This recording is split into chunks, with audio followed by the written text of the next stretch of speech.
Alhamdulillah alladzi khalaqal mauta wal hayata liyabluwakum ayyukum ahsanu amala wa huwal azizul ghafur. Asyhadu an la ilaha illallah al-malikul haqqul mubin. Asyhadu anna Muhammadan abduhu wa rasuluhu shadiqul wa'dul amin. Allahumma shalli wa sallim ala sayyidina Muhammadin wa ala alihi wa ashabihi wa man tabi'ahum bi ihsanin ila yaumil din. Wa ya ibadallah, usikum wa nafsi amalan bittaqwallah wa ta'atihi la'allakum tuflihun.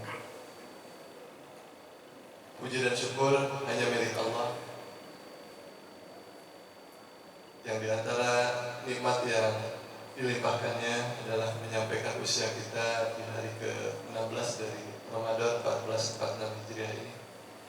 Semua dalam keadaan sehat, dalam keadaan semangat, dalam keadaan berbahagia untuk terus menjalani bulan yang penuh rahmat, penuh maghfirah, penuh keberkahan, bulan yang agung ini, yang mudah-mudahan kita dapat melaluinya sebulan penuh dan kita sampai di akhir Ramadan serta mendapatkan satu malam yang nilainya lebih daripada 83 tahun, yaitu Lailatul Qadar. Amin. Amin.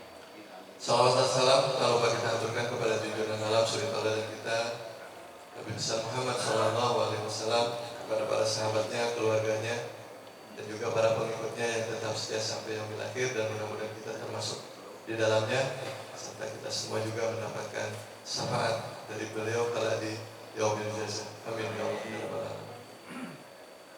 Hadirin sidang salat subuh berjamaah, bapak-bapak, anak-anakku sekalian, soimin, soiman, ibu-ibunya dengar ya? Kalau subuh. Alhamdulillah, untuk kesekian kalinya saya bisa hadir di jamaah Serpong Green Park ini, khususnya di Ramadan. Dan yang diminta ke saya selalu ya, terkait dengan zakat. Kadang saya nanti nyampein apa lagi ya, gitu kan? Karena rasanya sudah gitu. Namun dalam tradisi ataupun dalam kebiasaan umat Islam di Indonesia, zakat ini sering diposisikan seperti ibadah menyolatkan jenazah ya, atau umroh. Itu ingatnya sekali-sekali gitu. Ya. Yang seharusnya zakat itu seperti kita terhadap sholat gitu. Karena dia bisa terjadi kapan saja gitu kan. Ya, tidak harus menunggu setahun sekali gitu. Betul kalau fitrah itu setahun sekali. Tapi kalau bicara zakat mal, apalagi kalau infak sedekah, itu adalah aktivitas harian, aktivitas reguler kita. Ya, karena itu ya, tentu dengan memohon ridha Allah ya, kita tetap coba diskusi gitu ya. Mudah-mudahan paling tidak penyegaran dan yang utama juga menambah motivasi gitu, untuk kita menunaikan salah satu daripada rukun Islam, yaitu ibadah zakat. Sebelum masuk kepada tema, ya, saya tidak berani mengatakan memahami fikih zakat ya. Itu luar biasa, tapi memahami dan menunaikan zakat mal ini kira-kira supaya kita lebih fokus gitu. Nah, hadirin rahimakumullah, kita bersyukur ya bahwa kita diajarkan oleh guru-guru kita tentang fikih. Ya, fikih itu artinya pemahaman ya, tentang pemahaman Islam dari kitab-kitab yang mutabar, kitab-kitab yang dihasilkan oleh ulama-ulama besar, ulama-ulama yang terpercaya, yang diakui ya dari sejak mereka hidup sampai saat ini. Sehingga dari perjalanan yang ada, ya paling tidak peristiwa terbesar dalam perjalanan sejarah fikih itu adalah ketika hidupnya 4 ulama fikih besar, yaitu Imam Syafi'i, Imam Maliki, ya, Imam Ahmad, dan Imam ya, Hambali, betul. Ya, sehingga karena pemikiran mereka yang luar biasa, ya, akhirnya sampai-sampai mereka itu berempat pada saat itu. Sesuatu yang belum terjadi sudah dipikirkan. Salah satu yang terbukti itu adalah ketika mereka membahas yang namanya bayi tabung pada zaman itu. Padahal bayi tabung itu lahir puluhan tahun setelah itu, bahkan mungkin ratusan tahun. Kehebatan ulama itu seperti itu. Dan ulama itu sudah pasti, ya, sudah pasti ulama fikih yang kadang disebut ulama mazhab juga, itu sudah pasti merujuk yang pertama ketika dalam membahas fikih itu pasti Al-Quran, ya, gitu kan, pasti hadis, ya. Nah itu pasti. Jadi kalau ada orang yang bersikap nyinyir gitu kepada ulama itu perlu istighfar gitu, perlu istighfar. Mereka hafal Al-Qurannya dari kecil, ya, hafal hadisnya ribuan gitu kan, dan diuji gitu kan, hafal hadisnya itu udah teruji. Kemudian, nah misalnya kita ambil contoh saja, Imam Syafi'i itu ketika menetapkan hukum, itu beliau itu selalu berpegang pada 4 hal. Pertama adalah Al-Quran, yang kedua adalah hadis, yang ketiga adalah ijma. Jadi ijma itu adalah kesepakatan dari sejak sahabat, tabi'in gitu kan, itu kesepakatan. Itu yang diambil oleh Imam Syafi'i. Dan yang keempat adalah qiyas. Itu dasar mereka mengambil hukum. Ya. Nah karena itu seharusnya kita itu jangan sok jago, ya, jangan sok jago gitu. Bahkan kalau dalam fenomena sekarang, saya melihat paling tidak yang unik gitu ya, yang unik itu dalam berdalil dengan Al-Quran. Itu kita lihat Gus Bahar. Gus Bahar itu prinsip dari orang tuanya kepada Gus Bahar itu, kamu harus hafal Al-Quran seperti kamu hafal Fatihah. Makanya coba kalau berdalil, Gus Bahar itu nggak nyebutkan ayat apa, langsung aja dibaca ayatnya. Jamaah yang kebingungan gitu, ini surat apa gitu kan. Nah, karena Al-Quran sampai hafal itu seperti surat Al-Fatihah, motong di mana saja, motif di mana saja, Gus Bahar itu nggak pernah mikir dulu gitu. Terus gitu. Itu level yang terlihat oleh kita gitu ya, khususnya oleh saya. Terbayang zaman Imam Syafi'i gitu ya, yang semuanya hanya ada di kitab. Kira-kira hafalannya itu seperti apa? Kisah Imam Bukhari. Imam Bukhari itu ahli hadis dan kita tahu sahihnya paling tinggi. Ya, pertama, beliau bermazhabnya kepada Imam Syafi'i. Nah ini ya, jadi tentang fikih itu begitu ya. Nah kita sampai sekarang tuh, kadang saya bingung gitu, umat itu diombang-ambingkan gitu, mana ini salah gitu. Padahal di antara mereka berempat, ya, imam mazhab yang paling masyhur itu ada perbedaan-perbedaan. Gitu kan. Nah kenapa kita kemudian ketika ada perbedaan menjadi ribut gitu kan, dan seakan-akan yang pendapatnya adalah benar. Ya. Kalau dalam bab fikih itu, kalau kembali kata Gus Bahar ya, karena saya suka itu, beliau suka memberikan sisi pandang yang berbeda. Beliau mengatakan kalau membahas fikih tidak ada perbedaan, itu bukan membahas fikih. Karena ketika kita misalnya tentang yang membatalkan wudu menyentuh para perempuan dalam bahasa Al-Quran itu satu katanya, tapi yang menurut para imam itu ada yang memang menyentuh kulit, antar kulit. Yang kedua menyentuh tapi ada syahwat, ya gitu. Ada yang mengatakan benar-benar berhubungan gitu kan. Nah, itu kan kepakaran mereka. Nah saya ingin nanti di dalam memahami ini juga kita mengambil satu pendapat yang kemudian mungkin kita sikapi, kita laksanakan. Makanya pahami, yang penting pahami, kemudian laksanakan. Nah sehingga ilmu itu bermanfaat. Nah, ini yang ditanamkan pada diri saya ketika kita memahami fikih, ya, memahami fikih. Nah kemudian ada sebetulnya 3 fikih yang kita itu sebetulnya harus sudah paham pada saat menjelang balik, supaya pada saat balik tiga fikih ini terlaksana dengan baik dan benar. Pertama adalah fikih ibadah. Fikih ibadah itu fikih dari kitab-kitabnya itu rata-rata dibahas dari apa? Bab toharoh. Ya, gitu kan, toharoh, nanti wudhu, sholat terus ya sampai itu ya. Yang kalau kitab Al-Um kayak Imam Syafi'i itu, masya Allah, mungkin tebalannya segini gitu kan. Nah, itu ya. Nah, itu kitab Al-Um ya. Fikih. Yang kedua adalah fikih munakahat. Fikih tentang pernikahan yang berisi dimulai dari siapa mahram, siapa bukan mahram. Ya, nanti siapa yang boleh dinikahi sampai kepada hukum waris. Ini penting. Karena saya beberapa kali menemukan ada anak yang sudah balik, hafal Qurannya banyak, tapi tidak tahu bahwa sepupunya itu bukan mahram. Karena tiba-tiba dia melepas jilbab dekat sepupunya gitu. Dan ini kamu ini udah balik udah. Saya ingatkan itu. Ya. Sampai seperti itu. Nah, harusnya itu sudah dipahami. Ya. Terlebih ketika masuk waris. Problematika dalam keluarga terbesar sekarang, khususnya di kakak adik, itu biasanya bab waris.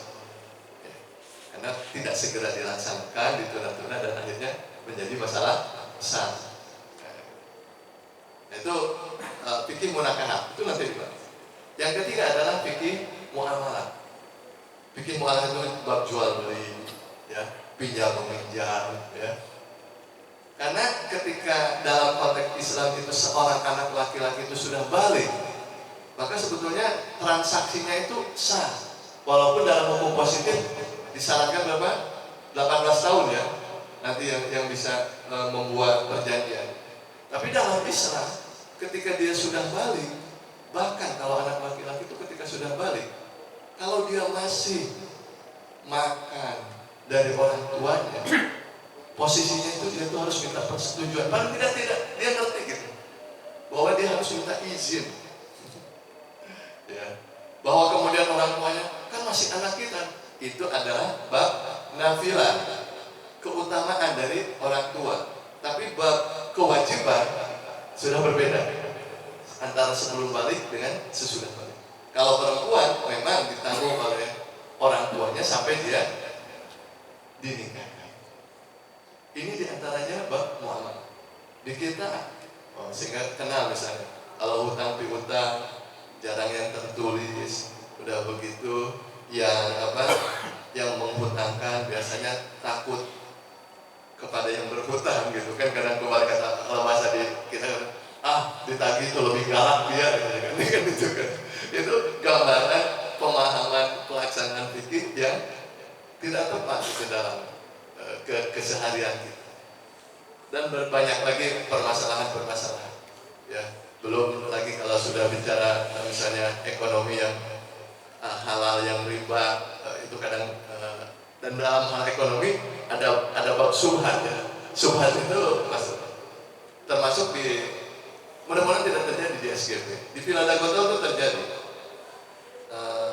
warga mengambil hak tanah umum ya. Nah, itu dibahas nanti di bab muamalah ya. Dan itu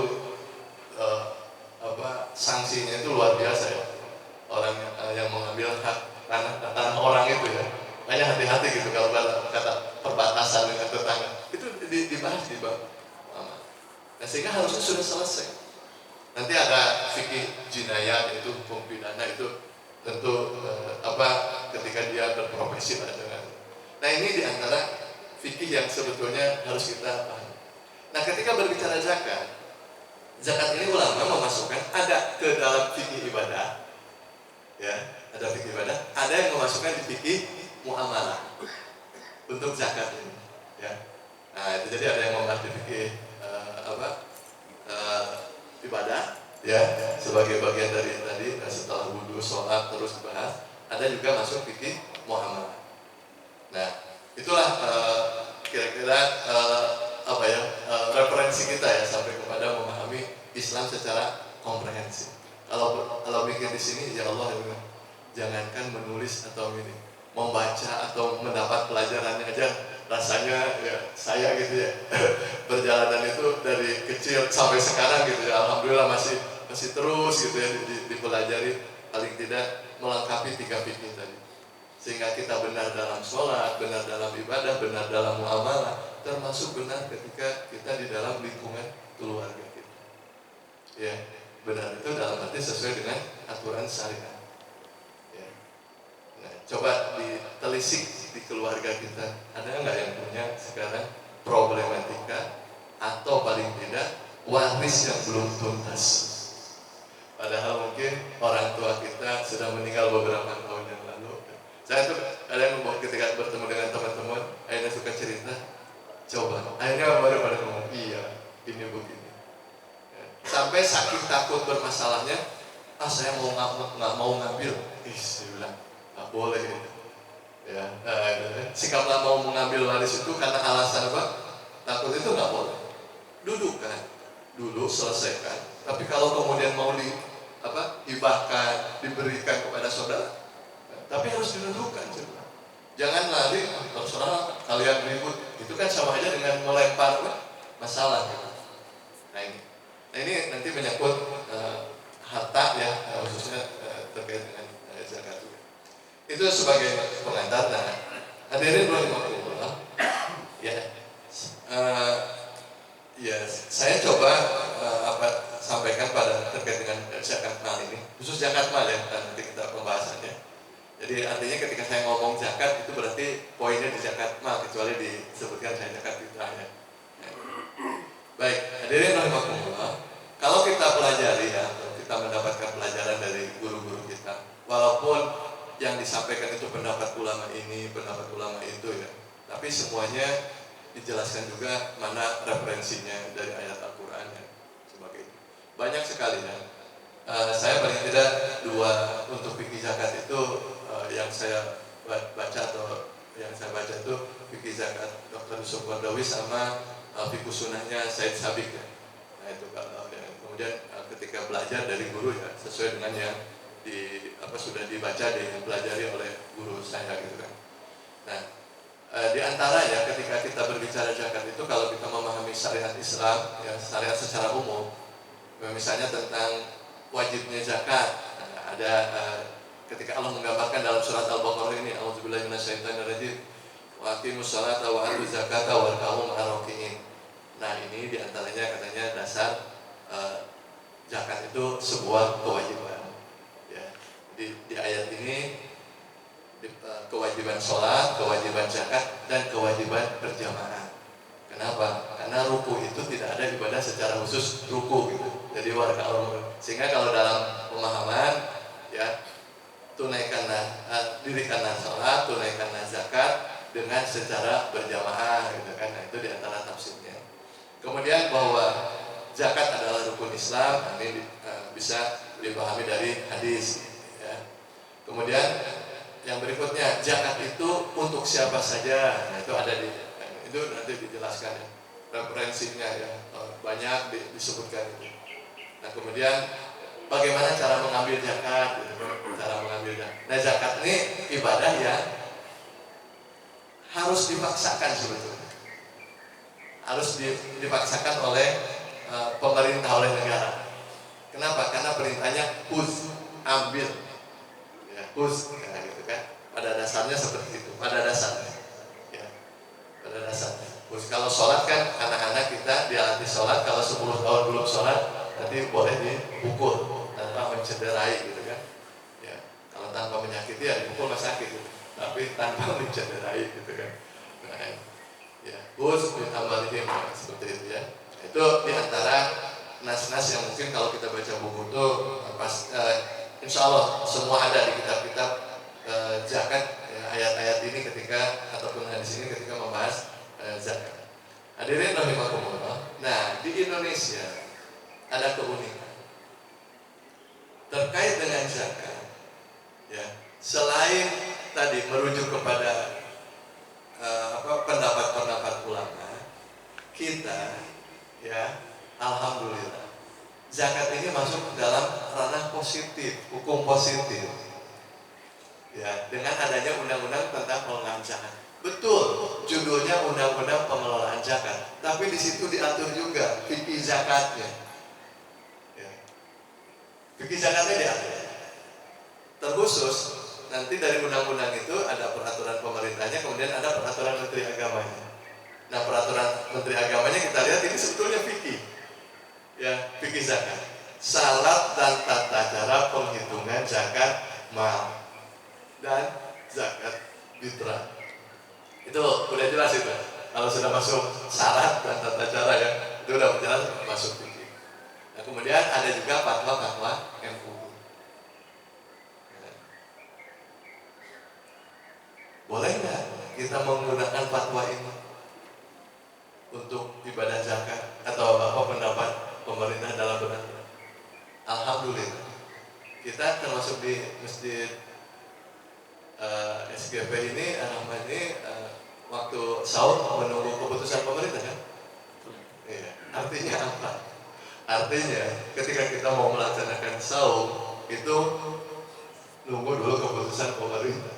Sama. Nah, keputusan untuk zakat itu ada gitu di sini gitu ya. Artinya ya kita bisa menjadikan ini sebagai dasar ya di dalam menunaikan. Begitu juga dengan fatwa-fatwa. Di Indonesia lebih unik lagi. Ya, udah ada dari ulama-ulama besar, sudah ada dari negara, dari MUI. Kalau bapak-bapak yang aktif di Muhammadiyah, ada namanya lembaga Tarjih yang menghasilkan fatwa-fatwa, dan itu diikuti. Ya, terbukti, misalnya kalau sholat Id itu berbeda ya diikuti gitu kan. Itu kan menyangkut ibadah. Nah, ini ya luar biasa. Nah, karena itu pada kesempatan kali ini izinkan saya memahami untuk lebih mudah ya, mempraktekkan nanti zakat, memahami dan mempraktekkan zakat ya.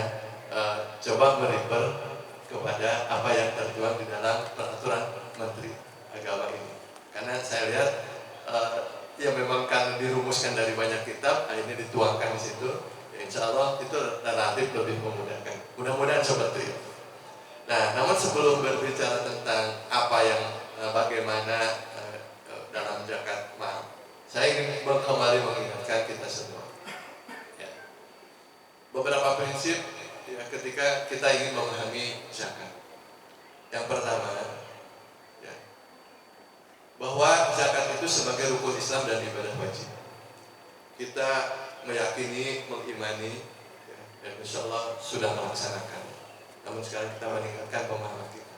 Nah, ketika kita meyakini zakat sebagai rukun iman dan rukun Islam ya, dan keimanan kita serta itu ibadah wajib pada diri kita, pahami di dalam diri kita bahwa menunaikan zakat itu berlaku juga kaidah sholat yang diungkapkan dengan apa? As-sholatu imaduddin. Faman aqamaha faqad aqamadin. Wa man tarakaha faqad hadamadin. Sholat itu tiada. Siapa yang menegakkan atau melaksanakan sholat, maka dia menegakkan agama Islam. Siapa yang meninggalkan dengan sengaja, apalagi mengingkari sholat, maka berarti dia menghancurkan agama Islam. Oleh karena itu, bagi kita mudah memahami mengapa Abu Bakar As-Siddiq pada saat jadi khalifah diangkat pertama.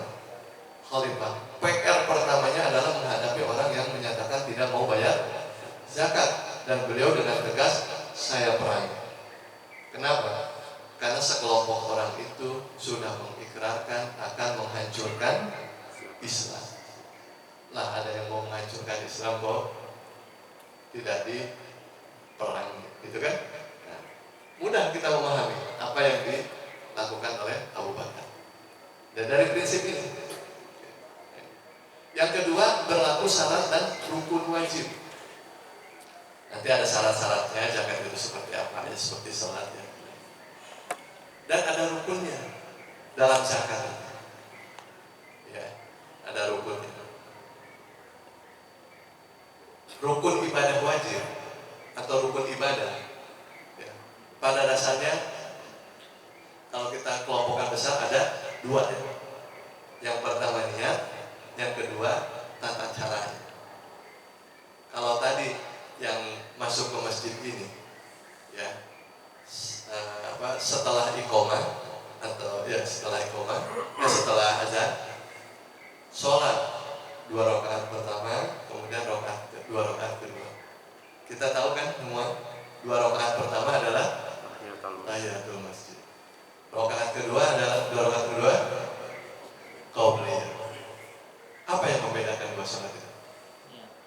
Iya. Ya. Yang membedakan itu nih. Tata caranya sama. Nggak ada bedanya. Ya, mau bacaan suratnya sama persis. Yang membedakan iya. Nah begitu juga dalam zakat. Kita nggak bisa menunaikan zakat itu. Saya berzakat nih. Zakat apa Pak? Pokoknya zakat. Kalau ditanya, tadi sholat apa? Pokoknya sholat. Nggak bisa. Jadi kalau berzakat itu harus tahu ini zakat dari harta apa. Ya, kenapa zakat mal itu? Karena zakat mal itu bermacam-macam. Itu harus tahu. Ini zakat apa? Ya terserah lah, tulis aja. Nggak boleh. Karena harus clear niatnya. Nah, ini penting. Ya. Karena sah dan itu karena rukun. Kalau tidak dilakukan, ya berarti gugur, batal. Yang kedua, ibadah wajib itu pada dasarnya ibadah wajib dilaksanakan secara terbuka dan berjamaah. Sholat, ibadah wajib itu utamanya kelihatan orang, ya, datang ke masjid kemudian berjamaah utamanya. Haji, bahkan saum Ramadan ibadah wajib. Di mana saum itu hanya diri kita dan Allah yang tahu, tapi kita semua yakin. Yang saat ini duduk bahkan anak-anak sedang saum. Tapi kalau majelis ini hari Senin misalnya di luar Ramadan, kita tidak akan tahu kan siapa yang saum. Nah, itu menunjukkan. Jadi terbuka dan berjamaah. Haji jelas itu terbuka. Ya, berangkat haji dia jangan sembunyi-sembunyi. Ya, bahkan disunahkan walimatus safar. Jadi pada dasarnya ibadah wajib itu. Nah begitu juga dengan zakat. Zakat itu harus terbuka. Tidak berlaku kaidah kalau perlu tangan kiri tidak tahu, tidak berlaku. Kaidah itu berlaku untuk yang sunnah. Infak, sedekah, ya, nah itu. Ya. Mau secara terbuka, tertutup itu. Tapi kalau zakat itu pada dasarnya terbuka. Bahkan terbukanya itu ya ada diserahkan kepada petugas, nah, gitu kan, kepada amir. Ya, nah ini dalam konteks ibadah wajib. Ya, nah itu. Mudah-mudahan dengan seperti itu kita itu merasa melaksanakan zakat itu tidak akan lagi bertanya wah saya mah pokoknya itu rahasia gitu kan. Aku takut ria gitu kan. Takut ria kalau bayar zakat melalui amir. Ya enggak. Ya. Jadi jangan sampai seperti orang takut ria sholat Jumatnya sendirian gitu ya di kamar gitu. Nggak bisa. Nah, ini ya, nah berlaku. Jadi mudah-mudahan itu menguatkan kita untuk menunaikan zakat secara tertib dan sesuai dengan ketentuan. Nah kemudian poin berikutnya yang ingin saya sampaikan terkait dengan tujuan dan hikmah zakat. Tujuan dan hikmah zakat, keuntungannya ribuan persen kalau bisa kita ini yang optimal itu adalah kepada yang membayar zakat, bukan untuk mustahik. Kalau kita lihat ayatnya tadi, Usmin amwalihim shadaqatan tutahhiruhum wa tuzakkihim biha. Ambil zakat untuk membersihkan harta dan mensucikan jiwa siapa? Muzaki.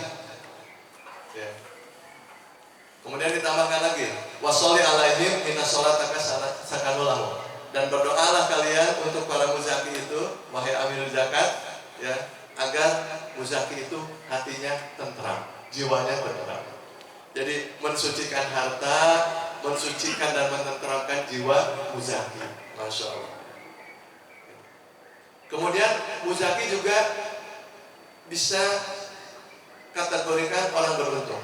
Dalam surat Al-Mu'minun, ketika Allah memberikan kriteria orang beruntung itu, ya, poin ketiga kriterianya adalah walladzina hum lizakati fa'ilun. Ya, dan orang-orang yang menunaikan zakat, itulah ciri orang yang beruntung. Masya Allah. Ayo kurang apa lagi? Kalau kira-kira promosi ya, mungkin kita, ini promosinya hebat, ini luar biasa gitu dari Allah itu ya, untuk yang menunaikan zakat itu. Kemudian yang berikutnya akan terhindar dari sifat kikir dan zolim. Orang yang membayarkan zakat berarti menunaikan perintah Allah untuk mengeluarkan hartanya, berarti dia tidak kikir. Kemudian tidak zolim, karena orang yang mengeluarkan zakat tidak memakan harta milik orang lain. Karena di bagian harta kita, penghasilan kita ada milik orang lain, kita keluarkan zakatnya, maka berarti kita terbebas dari zolim. Dan dengan berzakat memicu gemar berinfak dan bersedekah serta menumbuhkan sifat dermawan, akan memacu. Kalau yang wajib saja sudah ditunaikan, insya Allah yang sunnah. Makanya kalau orang itu sudah paham posisi zakat seperti ini, nggak akan ada pertanyaan lagi, Pak, saya zakatnya pengennya buat keluarga. Zakat itu kotoran, zakat itu kecil. Kalau ingin memberi kepada keluarga yang terbaik, silakan infak sedekah. Ya, infak sedekah bisa sampai sepertiga harta kita. Ya, gitu. Zakat itu kecil. Nah, jadi mudah-mudahan kami dengan zakat kita terpicu gemar berinfak, bersedekah dan menumbuhkan. Baik. Nah, Ibu hadirin rahimakumullah, zakat satu-satunya ibadah yang ada petugasnya disebutkan secara eksplisit masuk di dalam Al-Quran. Dalam surat At-Taubah ayat 60 dikatakan wa amilina 'alaiha. Ya. Dan orang-orang yang mengelola zakat. Satu-satunya ibadah. Jadi nggak ada petugas haji disebutkan di dalam Al-Quran. Petugas haji adanya di undang-undang gitu kan, atau di peraturan. Tapi yang dalam Al-Quran adanya, bahkan kalau masa Rasulullah SAW, petugas zakat itu melekat pada gubernur dan khalifah. Ya, makanya Abu Bakar ketika mau memerangi orang yang tidak mau bayar zakat itu bisa dilihat di tafsir Ibnu Katsir ya, ketika di situ dijelaskan bagaimana Abu Bakar mengungkapkan, ya, kalau mereka tidak memberikan anak kami yang biasa diberikan kepada Rasulullah SAW, akan aku perangi. Itu menggambarkan kalau tidak mau membayarkan zakat lewat khalifah, lewat gubernur, maka akan dan ini kisahnya menarik pada saat kekhilafahan Umar Ibn Khattab ya, bagaimana Mu'adz bin Jabal dari Yaman dikisahkan membawa zakat dari Yaman ke Madinah, tapi di tahun pertama oleh Umar itu disuruh dibawa lagi ke Yaman karena di sana bagian orang miskin itu masih belum sampai 1 tahun penuh gitu, hanya dikembalikan. Sampai ke tahun ketiga akhirnya diterima ya zakat dari Yaman di Madinah ya, gitu. Nah kemudian beberapa hikmah dapat zakat dibayarkan melalui zakat. Pertama, sesuai tuntunan syariah dan peraturan perundang-undangan. Itu tadi sudah jelaskan bagaimana memang ada petugasnya. Yang kedua, memudahkan dan menentukan jenis dan menghitung jumlah zakat. Kalau kesulitan karena banyak harta, banyak pendapatan, nggak usah bingung. Waduh, pikir mana yang dipakai? Datang aja kepada amil zakat. Nah, gitu kan? Datang, bawa laporan keuangannya. Ini begini-begini, berapa zakatnya? Nah, gitu. Insya Allah saya juga bersedia sebagai konsultan kalau terkait dengan menghitung zakat. Ya. Insya Allah free of charge gitu kan. Ya, nah itu. Jadi mudah. Ya. Kalau kata Prof. Didin Hafidudin itu, menghitung zakat itu mudah. Datang aja ke amil zakat. Yang berat itu menunaikannya. Karena ada kuncinya tuh, ada talinya tuh di dalam hati ya. Aduh, ini gede ini zakat itu kan. Itu kadang yang membuat berat gitu. Kemudian berhak mendapatkan doa ya. Karena wajib bagi amil itu mendoakan, berarti hak dari muzaki. Jadi kalau Bapak menyerahkan zakat kepada amil zakat, boleh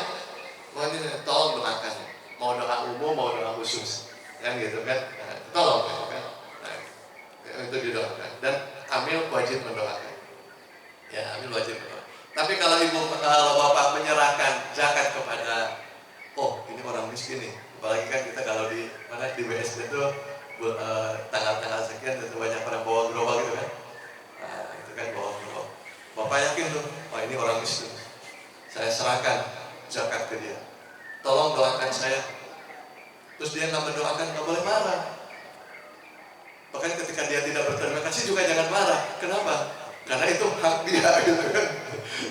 Tapi kalau ke Amil, ya ke Amil bahasanya kan ini zakat saya untuk disalurkan kan gitu kan.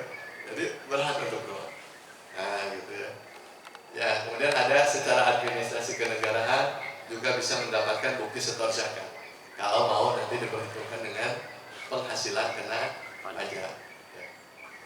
Kemudian lebih berdaya guna dan berdampak lebih luas bagi mustahik, bahkan memungkinkan zakat berkontribusi signifikan dalam mengentaskan kemiskinan. Periode keemasan tentang zakat dikelola oleh negara itu adalah periodenya Umar bin Abdul Aziz. Umar bin Abdul Aziz ini cicit dari Umar bin Khattab. Ya. Cicit dari Umar bin Khattab, ya. Nah, beliau itu memerintah khilafah yang saat itu mungkin periode beliau itu sudah lebih dari sepertiga dunia dikuasai Islam. Ya, sudah luas ya. Sudah sepertiga dunia. Beliau memimpin hanya dalam 22 bulan, tidak sampai 2 tahun. Itu zakat itu, orang miskin itu sudah terpenuhi sandang, ya, papannya dan pangannya itu untuk 1 tahun ke depan. Sudah terpenuhi. Jadi bukan buat sehari 2 hari gitu. Sudah 1 tahun ke depan itu terpenuhi. Karena sudah terpenuhi 1 tahun ke depan, berarti tahun depan kalau ada kewajiban zakat lagi kan, itu kan akan. Makanya Umar bin Abdul Aziz kemudian mengumumkan, wahai para pemuda yang sudah cukup usia untuk menikah, menikahlah. Diumumkan gitu, dekret negara, putusan presiden. Yang belum, yang lajang-lajang, yang sudah cukup nikah, menikahlah kalian. Biaya pernikahannya ditanggung, rumah dikasih, gitu kan. Untuk kehidupan 1 tahun dikasih.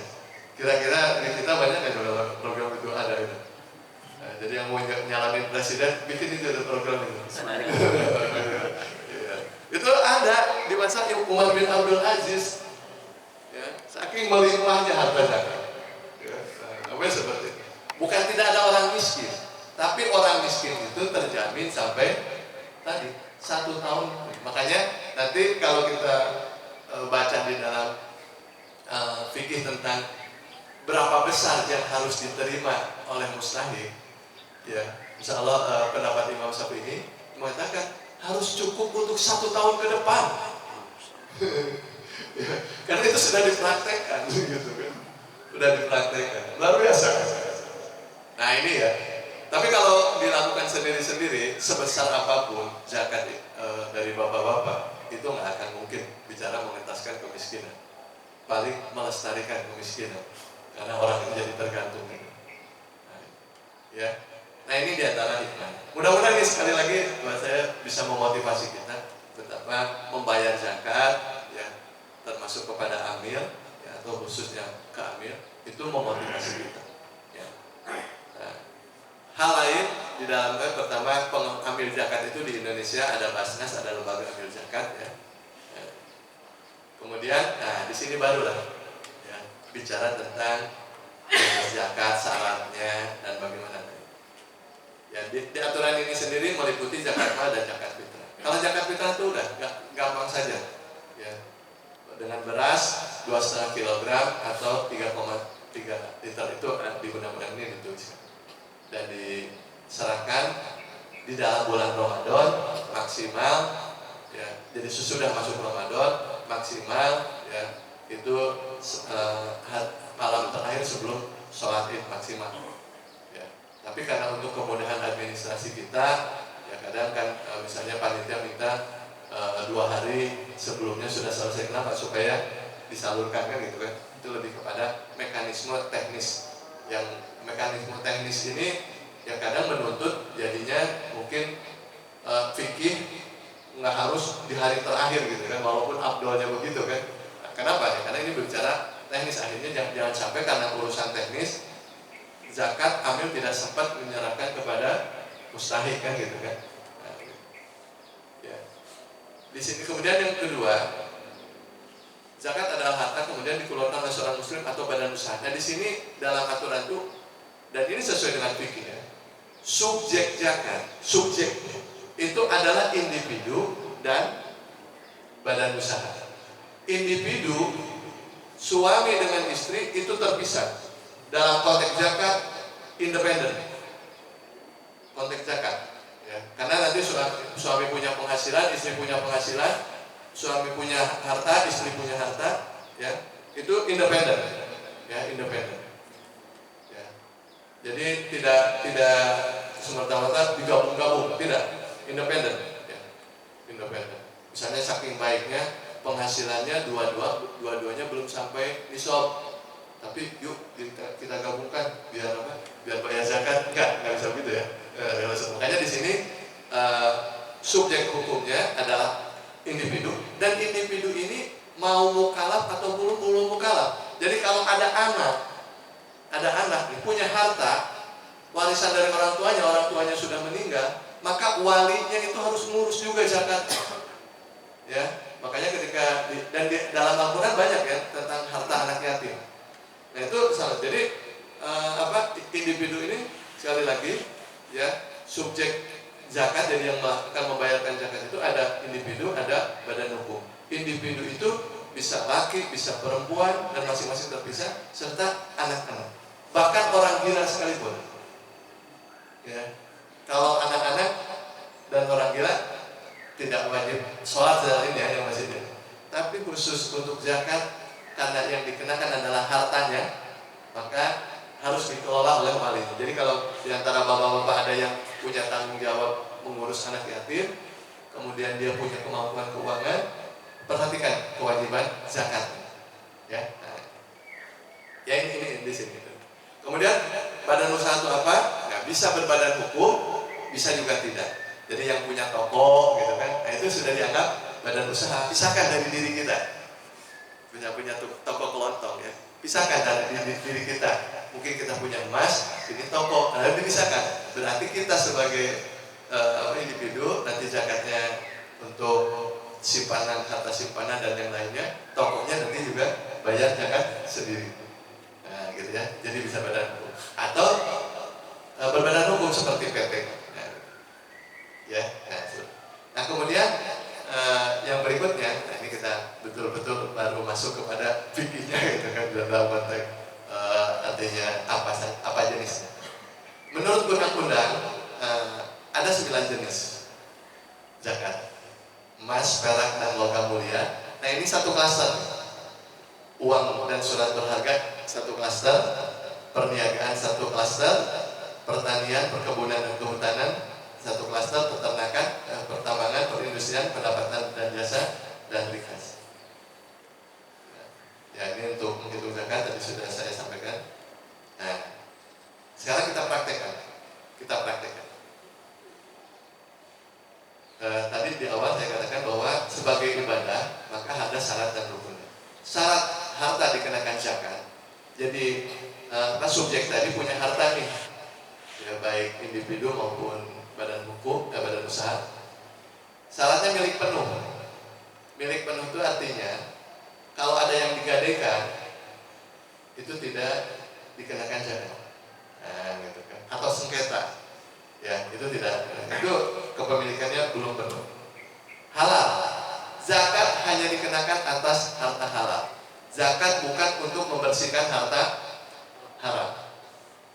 Kalau di sholat duha tuh ada doa apa? Ingkana haroman fatohirhu. Ya. Bukan berarti saya punya harta haram dizakati, bukan. Di situ artinya kalau nih kita tuh akan dapat jalan rezeki tapi kok haram gitu ya, maka minta kepada Allah kasih jalannya yang halal.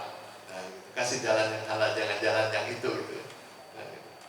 Jadi zakat dikenakan atas harta halal. Tidak boleh atas harta hasil korupsi, hasil mencuri, tidak. Yang berikutnya yang ketiga cukup nisab. Nisab itu ukuran minimal. Tapi bukan PTKP ya, bukan pendapatan tidak genap aja. Ukuran minimal. Ya, yang sudah wajib dikenakan zakat. Nanti ada dua. Kemudian haul. Haul itu waktu tertentu. Nah, haul ini ada dua pengertiannya. Haul 1 tahun dan haul pada saat panen. Ya. Jatuh tempo sebetulnya. Haul itu kalau bahasa kita itu jatuh tempo. Ya, yang paling pas itu ya, jatuh tempo. Ya. Nah, kemudian dalam pendekatannya kita bisa langsung memahami kesembilan-sembilannya satu dibahas. Itu namanya pendekatan tafsir atau pendekatan ijmali. Pada dasarnya zakat mal itu objeknya dua jenis, dua kategori, yaitu aset ya, harta kita, harta. Yang kedua income, pendapatan kita. Nah, ini.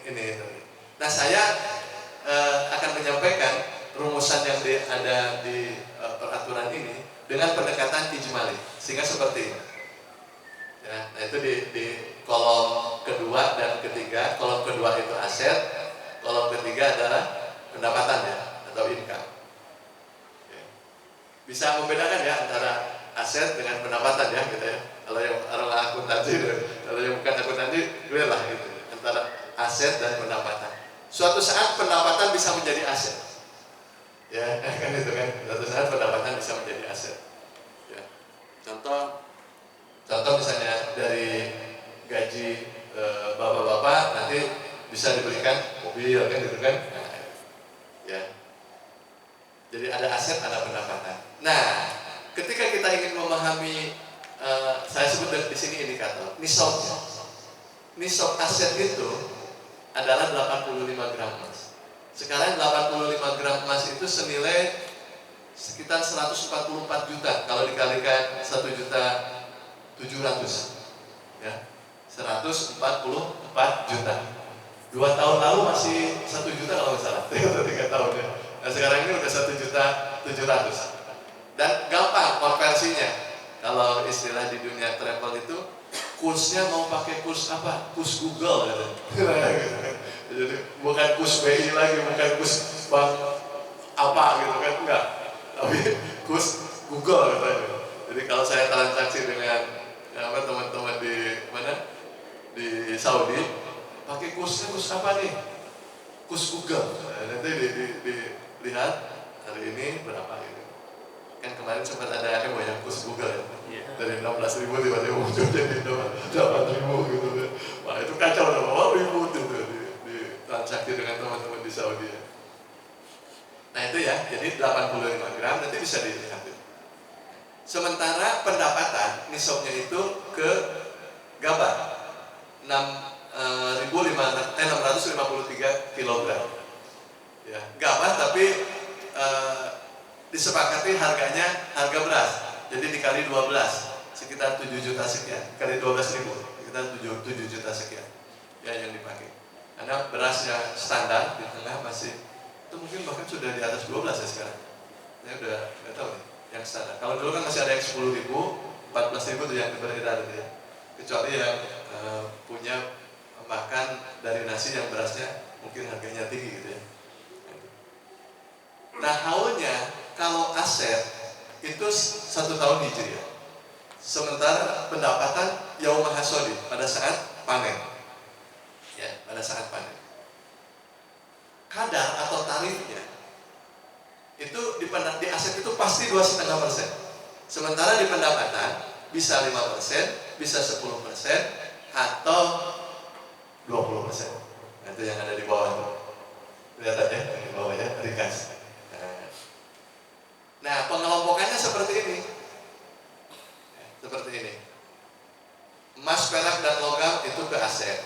Pertanian, perkebunan, dan kehutanan itu ke pendapatan. Ya. Uang dan surat berharga lainnya ke aset. Perniagaan ke aset. Hasil peternakan dengan syarat digembalakan. Ya.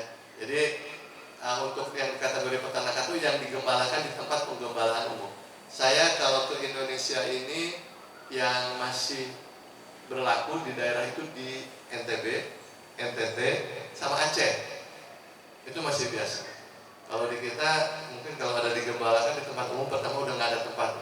Dulu sih waktu tinggal di Pilada Gotol awal-awal itu banyak tuh kambing begitu. Tapi ya kemungkinan hilangnya besar ya.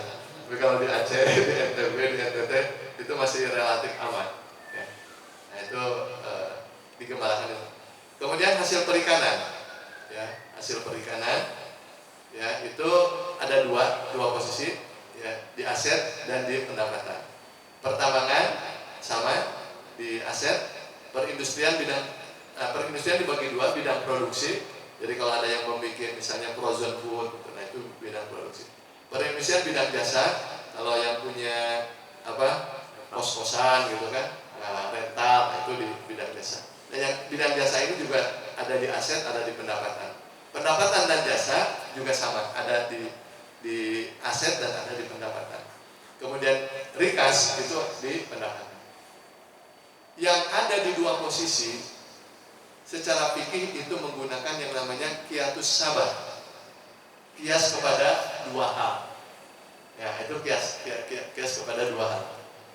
Ya, jadi dalam konteks apa yang tertulis di peraturan Menteri Agama ini, perikanan untuk haulnya, jadi bacanya gitu ya, atau untuk nisab dan kadarnya ke aset, untuk pendapatannya, untuk haulnya ke pendapatan. Ya, artinya dia saat panen ditunaikan. Untuk industri dan jasa sama, berbeda ya. Untuk haul dan kadarnya ke aset, untuk nisabnya ke pendapatan. Jadi kan nanti tinggal prakteknya mudah. Untuk pendapatan dan jasa sendiri, haulnya ke pendapatan, tapi nisab dan kadarnya ke aset. Ini sama dengan hasil perikanan. Rikas, baik haul bahkan tanpa nisab maupun kadarnya itu ke pendapatan, tapi kadarnya 20%. Itu yang namanya kiatus sabah. Jadi satu peristiwa dihukumkan dengan dua hukum yang lain. Ya. Kalau contohnya apa yang terjadi di masa lalu? Contoh budak belian, hamba sahaya. Hamba sahaya itu dihukumi dua. Secara fisik boleh dijual beli waktu itu ya. Tapi secara kewajiban kalau ada datang waktu sholat, dia dikategorikan manusia mukallaf, bahwa dia wajib sholat. Nah, kan kalau barang nggak boleh, nggak dikenakan ya. Tapi khusus untuk budak itu dikenakan juga hukum mukallaf untuk melaksanakan sholat. Nah, itu contoh kiatus sabah. Ya, nah, maka dalam zakat dikenal kiatus sabah. Jadi dari beberapa jenis zakat ini ada 3 yang kena kiatus sabah. Nah di situ kan ada yang tanda bintang 1 ya, pendapatan, kemudian bidang produksi. Untuk menghitung zakat perniagaan, kemudian perindustrian bidang produksi, dan juga bidang jasa ya. Oh, bidang jasanya ini harusnya ada bintang juga. Bidang jasa didasari kepada laporan keuangan yang berupa neraca. Jadi laporan keuangan, kalau kita bikin laporan keuangan, toko-toko bisa dibikin laporan keuangan. Neraca itu menggambarkan aset, hutang, ya, dan ekuitas, kekayaan bersih. Nah maka dibaca laporan keuangannya. Laporan keuangan itu aset itu dibagi 2, ada yang current, ya, ada yang fix. Nah yang current yang bisa cepat jadi uang seperti uang itu sendiri, persediaan piutang, itu dijumlahkan, dikurangi dengan hutang yang akan kita bayar di dalam 1 tahun. Ya, nah itu yang tanda bintang 1 tuh gitu. Ya. Nanti mungkin berikutnya saya coba tampilkan contoh laporan keuangan dalam bentuk neraca ya sehingga bisa lebih konkret. Ya, karena nggak tahu di sini yang background akuntansi udah berapa orang?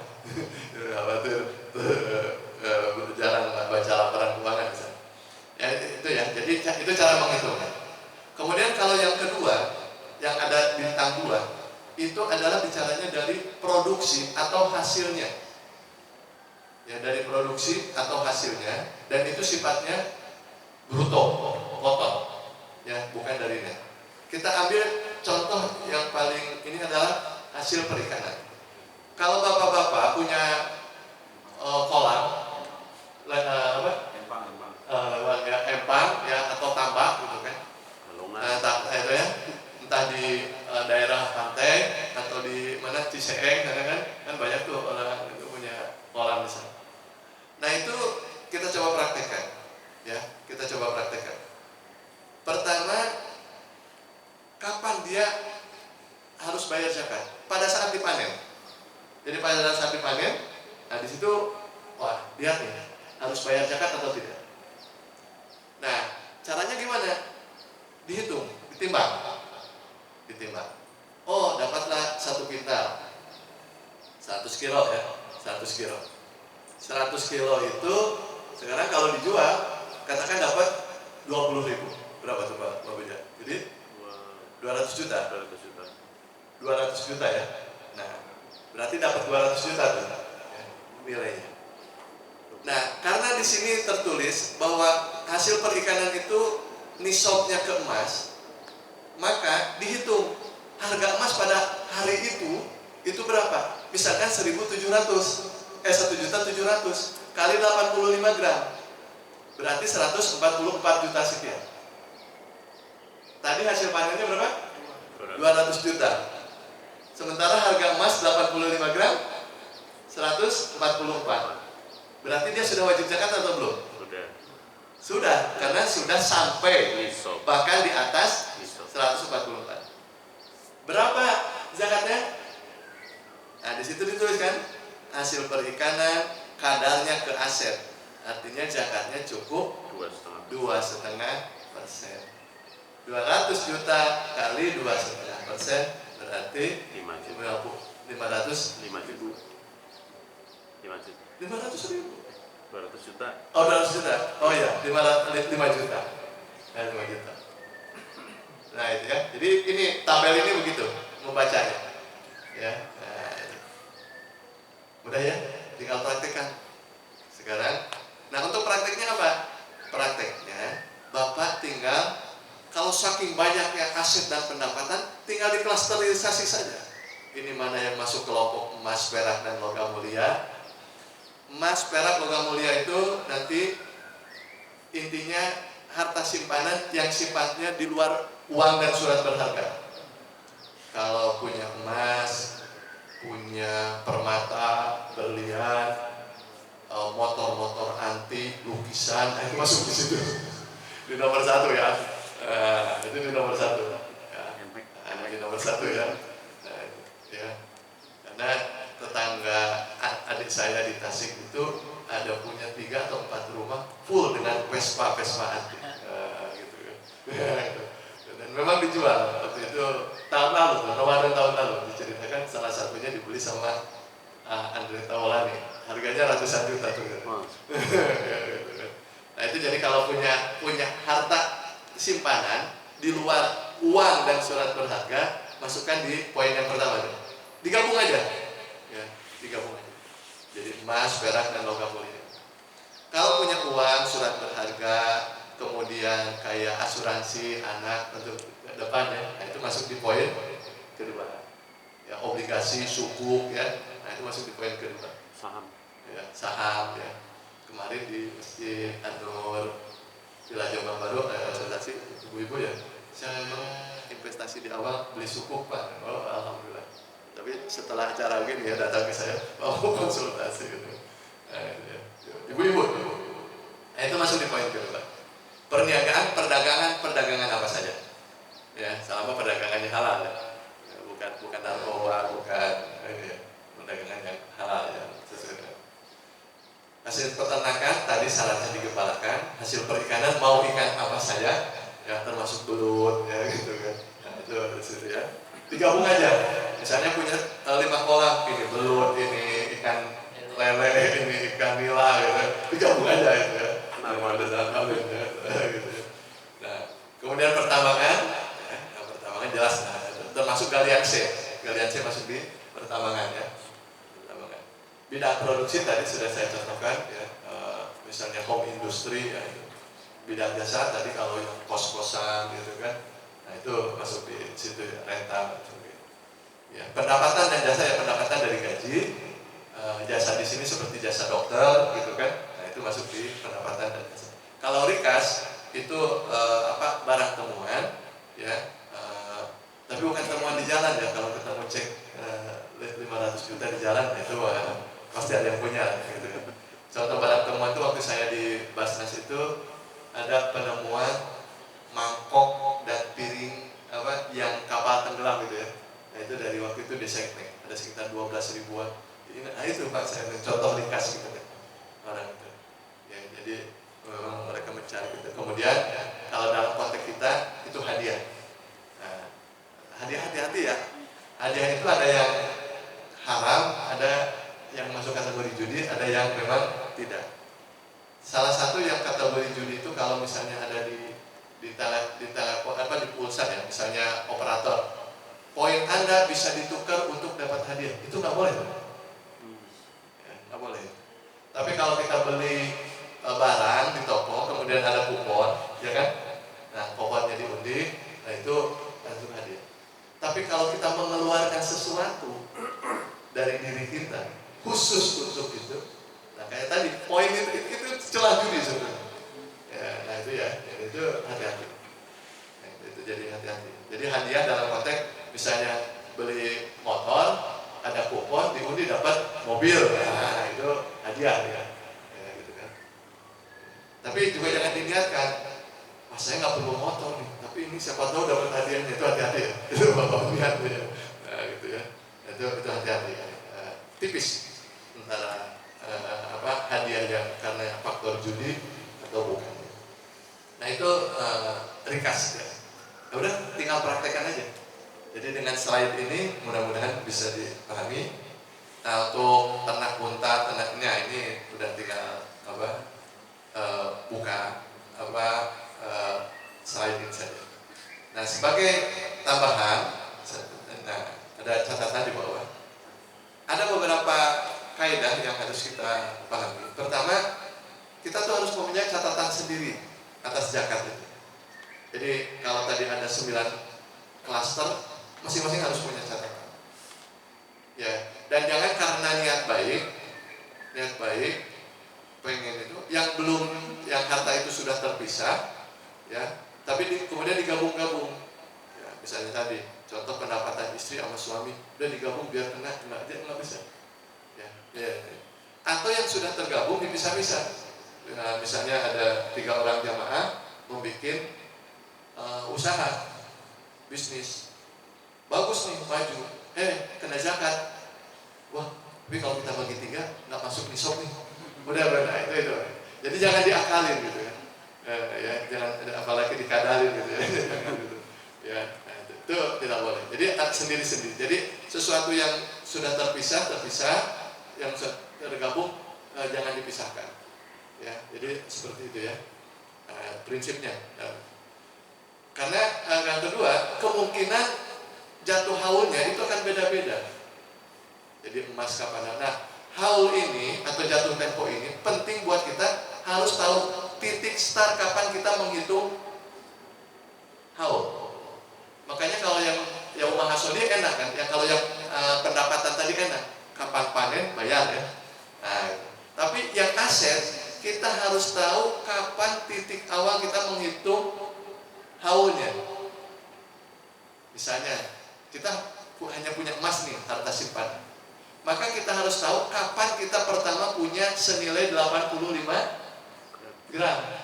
Kalau tahu pertama misalnya bulan katakanlah April tahun lalu, April tahun 2024, oh iya tuh waktu itu saya pas dapat 85 gram atau langsung ke 90 gram, maka namanya haul adalah 1 tahun kemudian.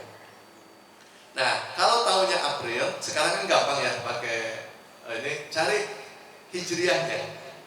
Oh, April tahun lalu itu kayaknya sudah masuk Syawal. Ya, maka Syawal tahun ini atau Sa'ban. Ya, April kemarin, ini Maret ya. Udah masuk Sa'ban. Maka Sa'ban tahun ini ya, yang jatuhnya di awal April, ya, berarti saya 1 tahun. Nah ini perlu. Dan ini harus ada early warning system di dalam diri kita. Saya yakin bapak-bapak yang punya motor, mobil, tahu kapan jatuh temponya STNK. Ya kan? Apa ya? Harus seperti itu terhadap tahu harta kita, kapan jatuh temponya. Nah, ini penting, karena itu harus ada catatan. Dan itu terus dipakai seumur hidup. Terus dipakai. Pak, kemarin 85 gram, sekarang 100 gram kena zakat. Tahun berikutnya dari 100 gram itu tinggal 80 gram. Kena zakat nggak? Tidak, karena sudah di bawah nisab. Ya, jadi itu. Bab haul itu harus tahu untuk yang khususnya aset. Ya. Yang ketiga, hal-hal yang harus diperhatikan bahwa tidak digabung haul, kemudian ya ya,